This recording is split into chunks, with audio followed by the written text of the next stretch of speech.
Hi, to find your phone with the help of Google Pixel Watch 3, firstly unlock your device.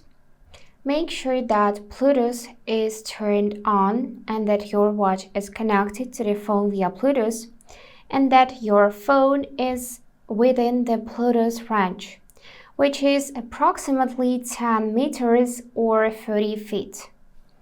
And now, swipe down from watch face to trigger quick settings and find this phone icon.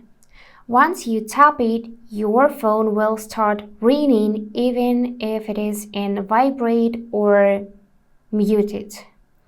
So just note that it will start ringing right now really loud.